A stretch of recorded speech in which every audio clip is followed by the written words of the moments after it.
My mom texted me, "This year just your sister's family. No call, no apology, just a clean little cut." I stared at the screen until it blurred, then I typed one word, enjoy. What she didn't know was I wasn't flying back to be the extra chair again. She didn't know I owned a $5 million estate in Vermont with a table big enough for every relative she quietly pushed out. So I invited everyone else. A real Thanksgiving. Warm food. Real laughter. No favorites. And then the photos hit Facebook. By sunrise, my phone wouldn't stop vibrating Mom, Dad, my sister, over and over. Not because they missed me, because they saw what the family looked like without them. And I had to ask myself, was I being cruel? Or was I finally choosing myself? Before I tell you everything, I just need to know you're here with me. Drop a simple hi in the comments or tell me where you're watching from. Sometimes knowing someone's listening makes all the difference. And if you've ever been the afterthought in your own family, please subscribe. This channel is where we say the quiet parts out loud. My name is Gage Voss, and here's what really happened. My name is Gage Voss. I'm 31, living in Austin, Texas, and until recently I'd been coasting under the radar of my own life. I run product at a Fortune 100 company. My startup was acquired last year for more than I ever thought I'd see in my lifetime. But this isn't a story about wealth. It's a story about invisibility. About being erased so quietly, so consistently that you almost forget you exist. It was the first Monday of November when my mother texted me. I was mid-meeting, half listening to someone pitch a roadmap adjustment when my phone lit up. "This year just your sister's family. We want to keep it small. No greeting. No hope you're well. Just a clean, premeditated cut." I stared at the message for a while, like the letters might rearrange into something less familiar. But they didn't. They never do. I typed back one word, enjoy. Then I turned off my phone, tried to rejoin the meeting, tried to care about Q1 timelines and product migrations. But my mind wouldn't stop circling one single truth. I am 31 years old. I'm financially independent. I've built a life on my own terms. And somehow I still feel exactly like the kid at the edge of the family photo cropped out, smiling too hard, hoping someone notices. My parents live in St. Louis, Missouri. Our family gatherings are less about warmth and more about performance. Unspoken rules determine everything: who gets asked about first, who gets to tell the longest story, who sits in the best seat. And in those arrangements, my sister, Sarah, has always been the sun around which everything orbits. Sarah married Troy, the golden boy of some suburban dynasty. They have 3 children, Bo, Ren, and Lane, the crown jewels. At Thanksgiving, they arrive with matching outfits and curated anecdotes. Mom and Dad beam as if they raised royalty. Me, I learned early not to compete. I preferred code over conversation, quiet over spectacle. I was the quiet one, the techie one, the one who does something with computers. I don't blame them for not getting it. I do blame them for not trying. I remember telling them about my college acceptance, about winning a regional coding challenge, about launching my company. Each time my dad would nod politely, then pivot. "Did you hear Sarah got asked to host the PTA gala?" My mom would smile halfway, then interrupt. "Oh, Bo said the cutest thing yesterday." I still flew home for the holidays, still brought gifts, helped in the kitchen, drove my mom to the store, took family photos. I played the role of the good son not because I believed in it, but because I was terrified that not playing it would make them cut me off completely. When my company got acquired, I didn't tell them the number. When I bought my loft in downtown Austin, I texted a photo, no context. I didn't want to be questioned or worse, dismissed. Because in our family, the only acceptable form of success is the kind Sarah has: visible, digestible, and domestic. But a year ago, something changed. On a fall trip up north, I found it. A hidden estate tucked into the hills of Stowe, Vermont. Nearly 5 acres of woods and fields, a private lake, a wraparound porch, a library with floor-to-ceiling windows. It wasn't just a house, it was a new center of gravity. I bought it in cash, quietly, no announcement. I hired Harlan, a local caretaker, to manage the grounds year-round. I kept the deed in a folder marked someday. My plan was simple. Thanksgiving this year would be mine. My table, my invitation list, my life scene on my terms. So when that text from Mom arrived, it wasn't just a rejection. It was a crack in the dam I'd built around this whole identity. I opened my calendar and stared at the flight I'd booked months ago to St. Louis. No one had asked me if I was coming. They just decided. And then I remembered something. A photo from weeks ago, Mom, Dad, and Sarah's family at some winery, laughing, happy, fully funded. The "we want to keep it small" excuse rang hollow. They had time, they had energy. They just didn't want to spend it on me. I didn't call my parents. I called Marlo, my assistant and friend, someone who's watched this pattern from the sidelines for years. I told her what happened. She blinked once and said, "So, are you really going to take it like every other year? Or are you finally going to do something different?" I drove home that night with the text still echoing in my head like a fire alarm. Just your sister's family. Not "we're keeping it small." Not "we're trying something different this year," just a quiet deletion sent with surgical precision. The more I thought about it, the more something didn't sit right. If it were really about downsizing, why wasn't there any regret in her words? No apology, no warmth. Just logistics. Like I was a canceled meeting. I didn't call Mom. I didn't want another round of gaslighting wrapped in soft Midwestern niceties. Instead, I called the one person in the family who's never treated me like background noise, my cousin Calla. Calla picked up on the second ring, chipper as always. "Hey, you coming home for Thanksgiving?" "No," I said. "I just got uninvited." Silence. Then, "You too." I pulled the car over. "What do you mean, too?" Calla explained her mom.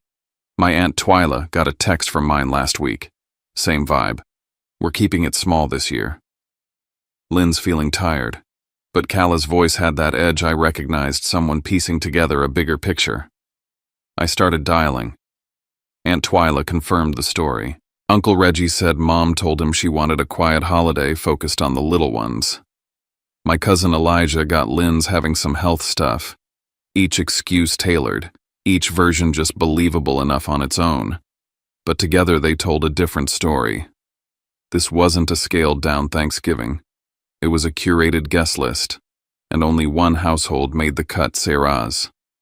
The more I called, the clearer the pattern became. It wasn't fatigue. It wasn't logistics. It was design.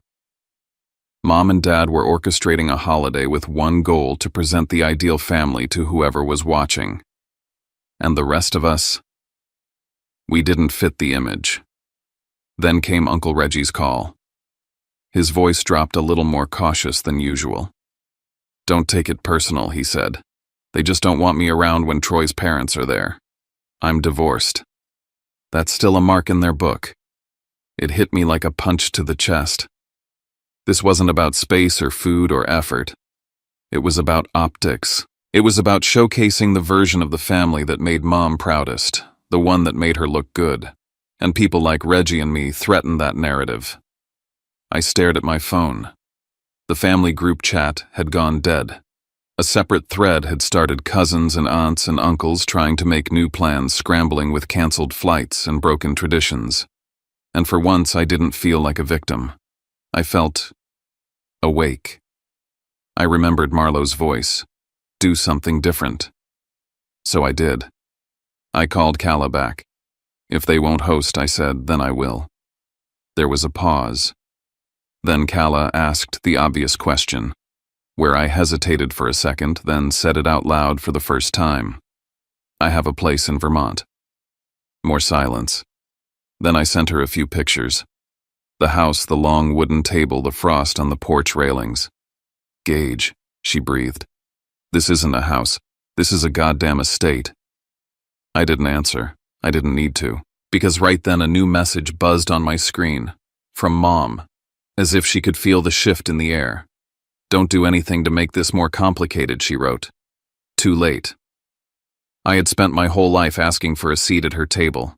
This time I was building my own. That night I started a group chat titled Thanksgiving Refugees.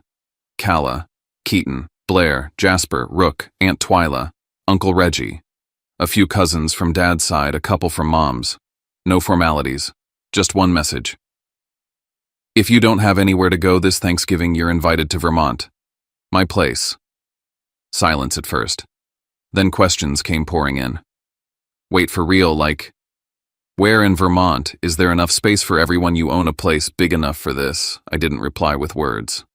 I dropped photos. The stone fire pit. The entry gate flanked by trees in full leaf fall. The main house under a soft blanket of frost. The guest house tucked just beyond the woods. The response was explosive. The chat blew up like I'd just dropped a bomb of joy. Within 2 hours, the group had doubled in size. Cousins added cousins. In-laws asked if they could bring friends. I realized this wasn't just a gathering. It was a quiet revolution. The next morning I called Harlan. I need to plan for 25, maybe 35 people, I told him, pacing my kitchen. Could be more. He didn't flinch. All right, he said, already moving into planning mode. I'll map out accommodations across the estate and nearby inns. I'll arrange transportation from Burlington. What's the tone of the event? Warm, I said. Not flashy. But everyone who walks through that door needs to feel they belong. Especially the ones who've spent years feeling like they didn't. We broke it down together: main house guest list, guest house overflow, family-friendly rooms at the nearby inn. We'd shuttle from the airport in groups, plan meals, create corners of calm for kids and elders, set up outdoor fire pits if the weather held, inside a library for quiet readers, a game room for teens, a media room for movies. But even with the logistics flowing, the deeper currents tugged harder. Later that afternoon, I called Uncle Reggie. I want you there, I said, at the main table. No more sidelines. He was quiet for a long moment. Gage, are you sure you know how your folks see me? That's exactly why you need to come. Some family members texted privately, cautioning me, telling me not to invite Reggie. Too much drama, one cousin said. People won't be comfortable. But I'd made my decision. If this Thanksgiving was going to be real, it couldn't be filtered through shame. Reggie belonged. We all did. Then came another turning point. In Mom's house, I was always the guy peeling potatoes in the background, told to stay out of the way while Sarah and Mom led the kitchen. This year, I wasn't peeling anything. I told Harlan to find the best chef we could afford. He recommended Chef Etienne, French-trained ex-fine dining in Manhattan, now running a boutique catering operation in Vermont. When I called Etienne, I said one thing: I don't need a showpiece. I need a meal that makes people feel safe, loved, like they were chosen. He understood immediately. We'll honor tradition, but with grace. Vermont-sourced ingredients, simple elegance, no pretense. Guests began adding +1s. Kala asked if she could bring her best friend, recently separated, nowhere to go. Jasper had a colleague from Ukraine, new in the country, alone. Of course I said yes. And it hit me, this wasn't just a family gathering anymore. It was a declaration. My table would be open. To the overlooked, the left out, the ones who always brought their own chair just in case. Then something small but strange happened. I called Grandma Dahlia to check in, just routine, or so I told myself. She sounded reserved, quieter than usual. When I asked about her Thanksgiving plans, she said, almost rehearsed, "Your mother said I should stay home this year. Rest." I paused. That didn't sound like Grandma. "Would you like a change of scenery?" I asked gently. "I've got a place up north. Peaceful, warm fireplace." She chuckled. "You take care of your part, sweetheart. Grandma knows what she's doing." I didn't push, but something about her tone stayed with me. I was planning the biggest gathering of my life. I had more control than ever. But control is an illusion, especially with family, especially with secrets. And I knew once the photos, the videos, the stories of Vermont started to leak, my parents wouldn't sit quietly. I was inviting the storm. But for the first time, I was meeting it on my own turf. I stood at my kitchen island with a legal pad full of to-dos, but only one thing truly mattered. This Thanksgiving wouldn't be revenge. It would be reclamation. I set my own rules.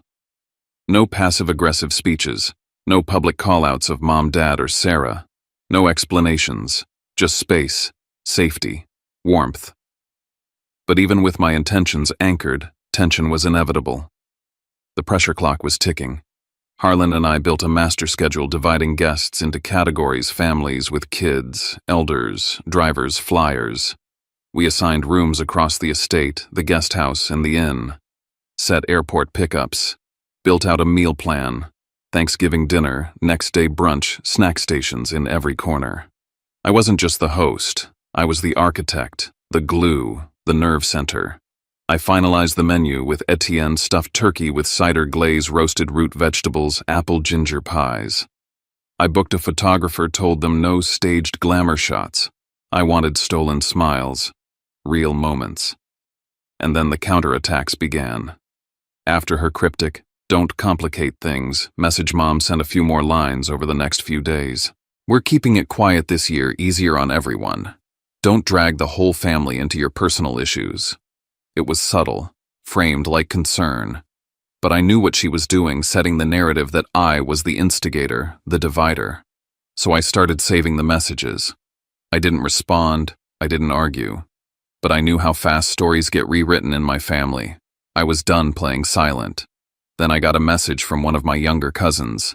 "Hey, you sure this isn't about proving something to your mom?" There it was. The seed had been planted. Mom had already started reaching out one by one, painting me as the dramatic one. The manipulator. The hurt boy lashing out. So I adjusted. I called the people I cared about one at a time. No theatrics. "I'm hosting Thanksgiving. It's not a protest. It's an invitation. If you want to come, come. If not, no explanation needed." No one pushed back. Then came another rupture. 2 cousins. One from Dad's side, one from Mom's, refused to sit at the same table. Old drama. Years-old grudges. One messaged me. "If Reggie's going to be there, maybe it's best I don't come." I didn't argue. I made a rule. You come, you respect the space in each other for 48 hours. If you can't, I'll arrange separate accommodations, separate meal times, no forced smiles. This wasn't about fixing the family. It was about showing another way. I created zones across the estate: tea room, library, game area, heated patios. Group activities based on interest, not obligation. But the calm didn't last. A young cousin posted a story, just a sliver of the Vermont gate with the caption "Road trip soon." No location tag, but recognizable to the trained eye. Hours later, a message pinged from an old high school friend in St. Louis. "Heard you're hosting some big Thanksgiving up north, word was out." I messaged the group chat immediately. "Please don't post the location until after the holiday. Let's keep it drama-free." They understood. But that wasn't the only curveball. Vermont's forecast changed overnight: chance of heavy snow the day before guests were set to arrive. I scrambled, called Harlan, arranged plows on standby, booked SUVs with winter tires, warned guests, made indoor plans just in case: hot cider by the fireplace, movie marathons in the media room, game nights in the library. I thought I had it handled. Until Harlan got a call from the inn. A front desk clerk had received a polite inquiry, asking if a large group recently canceled plans in Missouri and rebooked here. The caller didn't leave a name. Female. Midwestern accent. Courteous. I didn't need confirmation. Mom was probing, piecing it together. And I realized, standing there holding my phone in a dead silent kitchen, this wasn't just about one dinner anymore. This was about narrative, power, legacy. And for the first time, I was the one setting the table. I landed in Vermont 1 week before Thanksgiving. The snow hadn't hit yet, but the air already carried that sharp, clean cold that wakes you up from the inside out. As Harlan drove us up the long gravel path to the estate, the trees bare tall and still seemed to watch me. I'd been here before, of course. I'd bought the place, but this time was different. This time it wasn't just mine. This time I was opening it up. The first thing I checked wasn't the Wi-Fi or the wine cellar. I walked straight into the great room, stood in the center beneath the cathedral ceiling, and looked around like I was seeing it through other people's eyes. The stone fireplace, the hand-woven rugs, the long dining table that could seat 30. I asked Harlan to bring out the place cards we'd printed. I checked every name: Aunt Twyla, Cousin Rook, even the newer ones: Calla's girlfriend, Reggie's co-worker, Blair's roommate.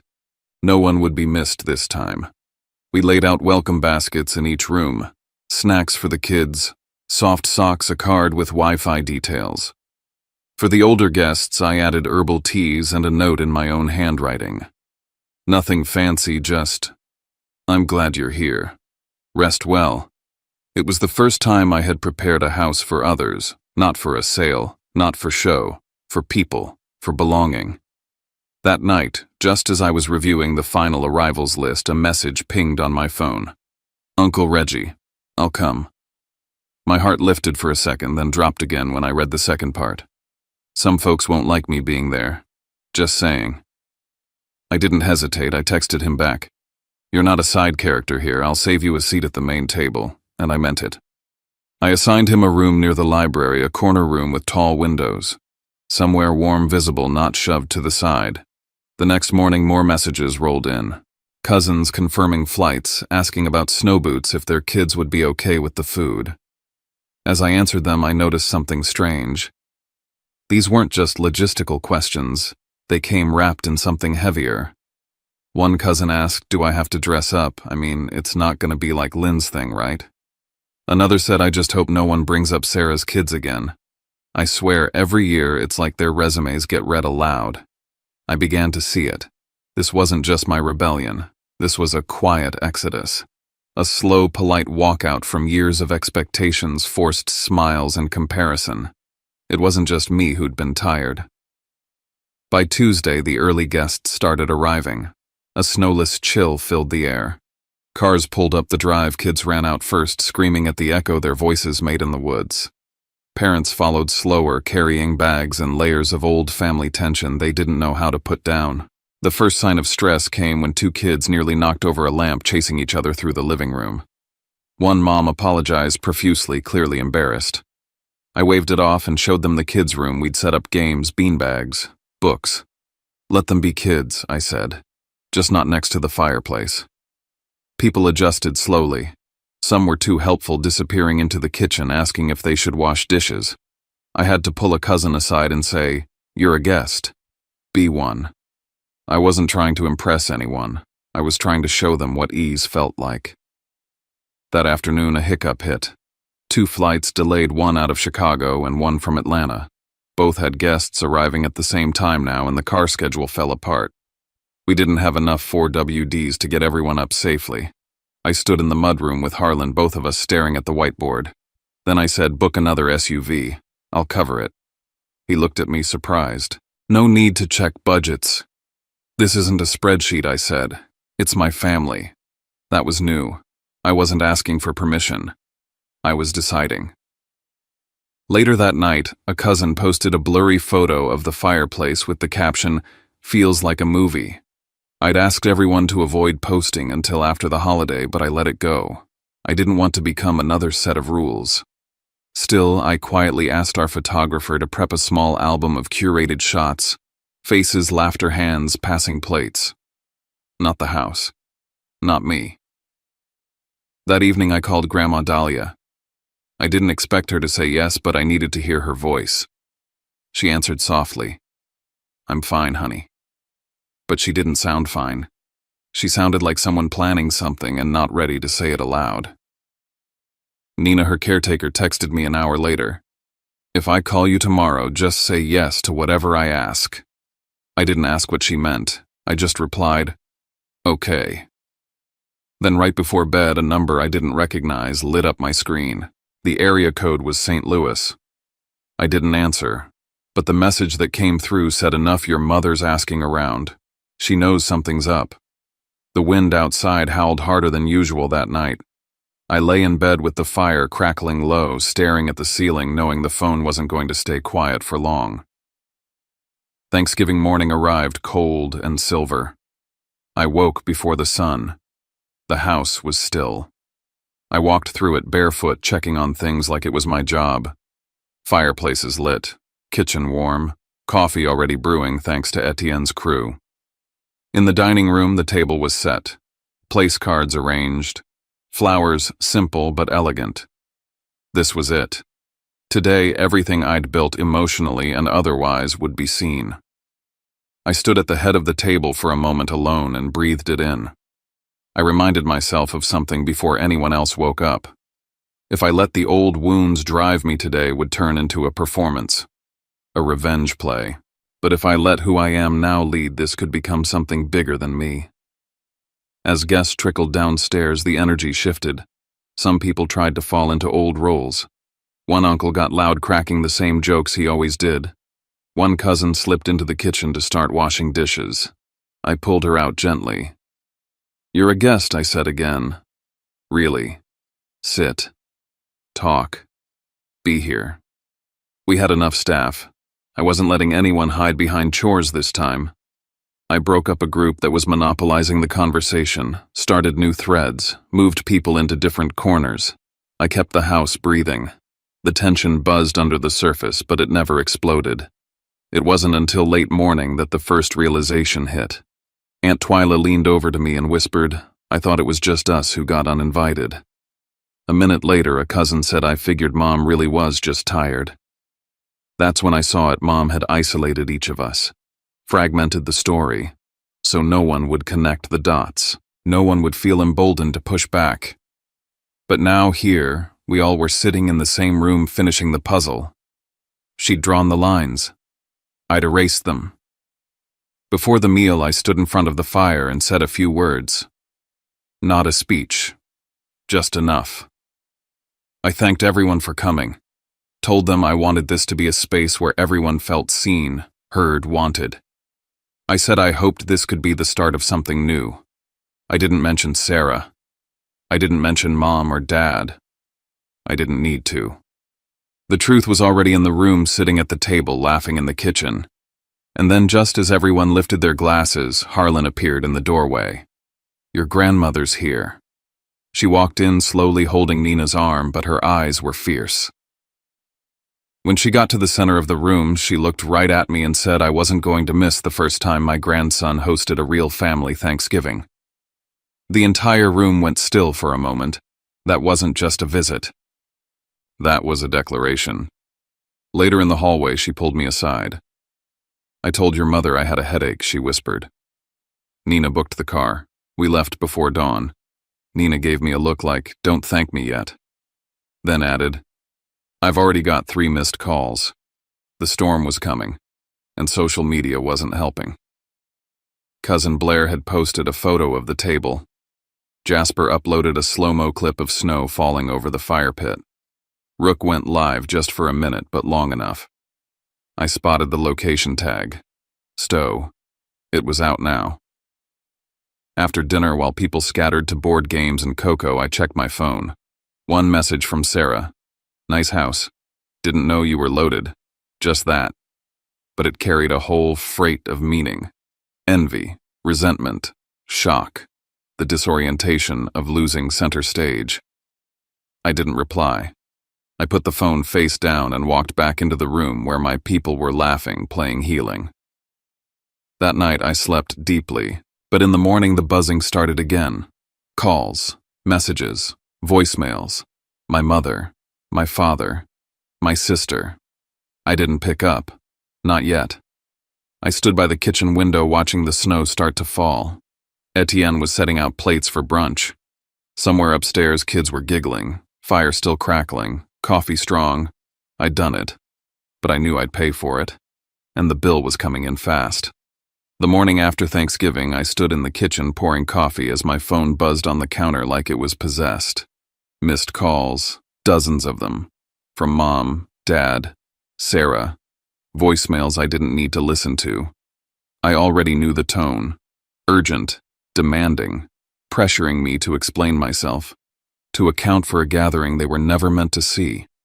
I didn't call back, not right away. The house was still full, the fire still warm, and people I cared about were laughing in the living room. I wasn't about to ruin that rhythm, not after everything it took to build it. I set a timeline for myself. Guests would have brunch. Kids would start their treasure hunt around the estate led by Quincy. Adults would sip cider and walk the trail behind the lake.